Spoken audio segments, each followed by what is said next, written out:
New Orleans, 1918, a city famous for its vibrant jazz, rich culture, and a haunted past. But in the dark corners of this lively city, a shadowy figure walked the streets, an axe in hand and murder in his heart. In this Bloodspot episode, we tell the tale of the Axeman of New Orleans, a killer who struck fear into the hearts of an entire city, leaving behind a legacy of terror that haunts us to this day. To understand the fear that gripped New Orleans, we first need to understand the city itself. New Orleans in the early 20th century was a melting pot of cultures: French, Spanish, African, and Italian influences, all mingling together to create a vibrant but sometimes volatile atmosphere. The city was famous for its music, food, and festivals, but it was also a place where crime and corruption thrived. Organized crime, particularly within the Italian immigrant community, was rampant, and tensions between different ethnic groups often ran high. It was in this environment of suspicion and unease that the Axeman made his mark. Between May 1918 and October 1919, the Axeman claimed at least 12 victims, of which 5 were brutally murdered.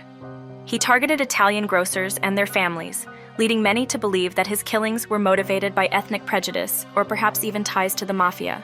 The first known attack occurred on May 22, 1918. Joseph Maggio, an Italian grocer, and his wife Catherine were brutally murdered in their home.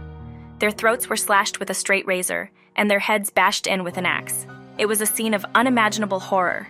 But what made this case even more chilling was the fact that nothing of value was taken from the home, except for their lives. The next attack came just over a month later.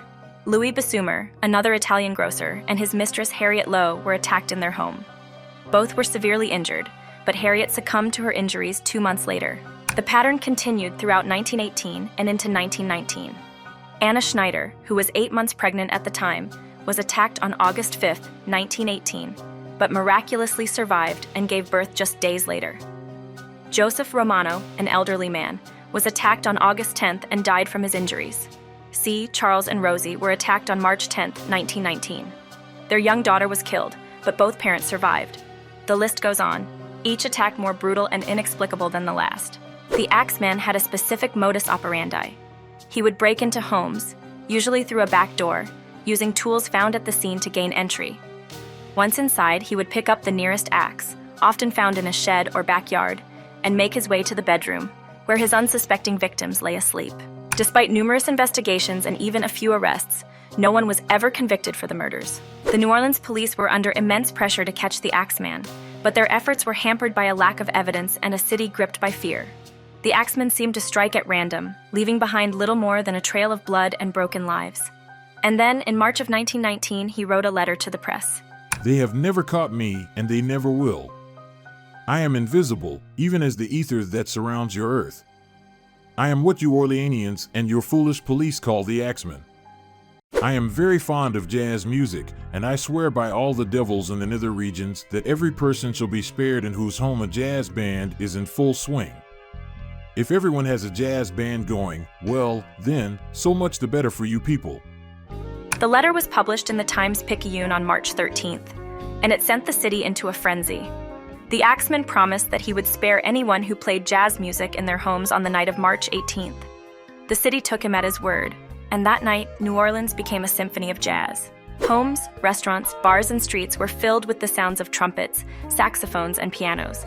The entire city danced to the rhythm of survival, playing music as if their lives depended on it.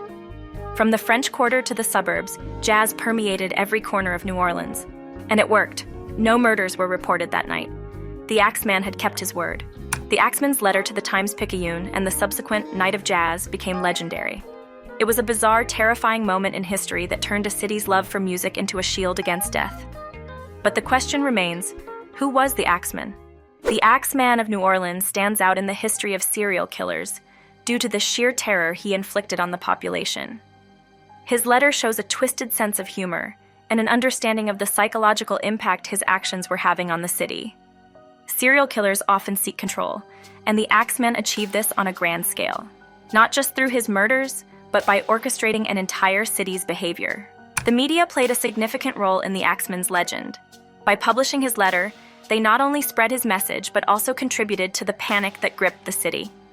Newspapers at the time were quick to sensationalize the story, drawing even more attention to the killer. This in turn may have emboldened him, encouraging his further actions. The murders continued for several months, with the final known attack taking place on October 27, 1919, when Mike Pepitone, another Italian grocer, was killed in his home. With the death of Mike Pepitone, the Axeman's reign of terror seemed to come to an end. But the mystery was far from solved.